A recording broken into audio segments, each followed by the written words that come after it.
Hi, I'm Scott with Michigan Pool News. This month is maintenance and winterizing. I'm with Scott Cunningham, as usual, and we're talking about closing down swimming pools for the winter time, and just want to go over a few things that the guys think about when they're in the field, blowing out lines and closing a pool. So, Scott, I think we're looking at a pool heater.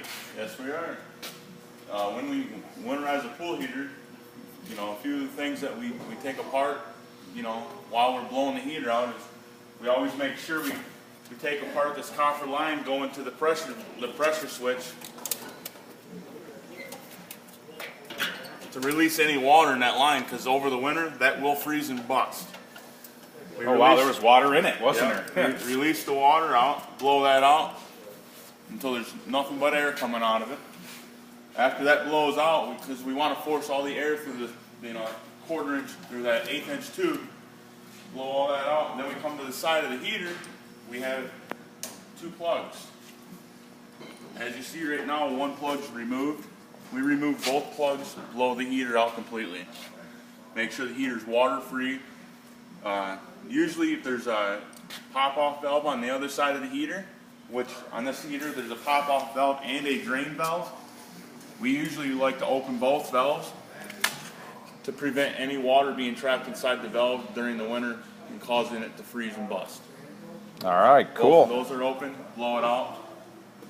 There's a lot of stuff to the heater that can freeze. You got the header, you got the pop-offs, you got the tubing, you've got a bunch of things. Yeah. Are all the heaters? I know some of them come with pumps too. Actually, have a pump on the heater. Yeah, if there's a pump on the heater, on the face of the pump is a plug, just like the one on the side of the heater. We pull that plug, we clear out all the rust that's in the plug hole, because it's a cast iron pump, so there's going to be rust in there. We clear it out, make sure it's free, all the water drains out of it, and we blow it out and get all the water out so it doesn't freeze and bust during the winter. This is just a traditional pool pump we have over here, so normally what would be the plan if you guys were winterizing this thing? We come in, we winterize this pump. After we've blown the system out, we blew the returns out, blew the main drain out, blew any water features out, heater. We come to the side of the pump. There are two plugs. We pull the lint trap plug out. That allows any water in this lint trap to drain out. We also pull the plug on the pump. That's what people miss, isn't it? That's where you see in the spring. There's a lot of times they'll miss that plug, won't they? And that plug's lower, so that's going to trap most of the water. All right. Pull that plug. Now, there's some occasions where we run into it where we get an old cast iron pump that these plugs, they're rusted in, they will not come out.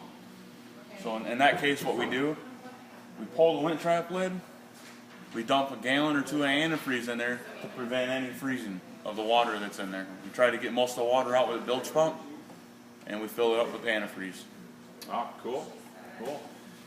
This is kind of a debacle because it's disassembled, but you want to explain what it is and what goes on with some of these? All right, this is a flow cell for a chemical controller. All right. When we go to winterize these flow cells, obviously we blow the water out of the flow cell. We do not leave the probes in the flow cell during the winter because these probes need to stay wet.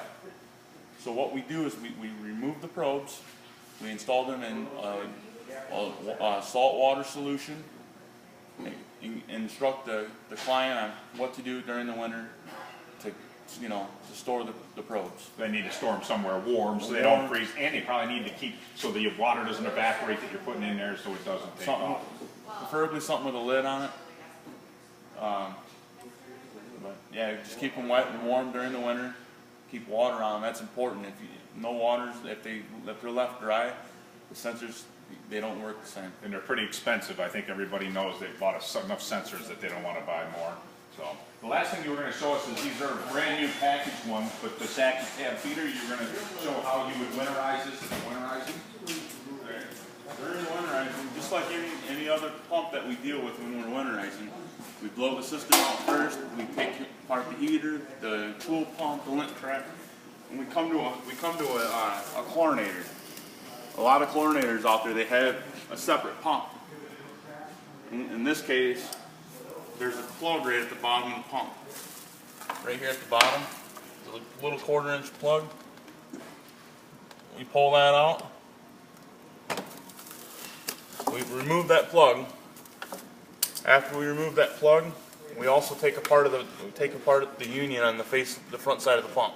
Oh, to give it air so it doesn't It hold drains. a vacuum. Yeah, we twist that off to the side, drains all the water. There's no vacuum in the pump.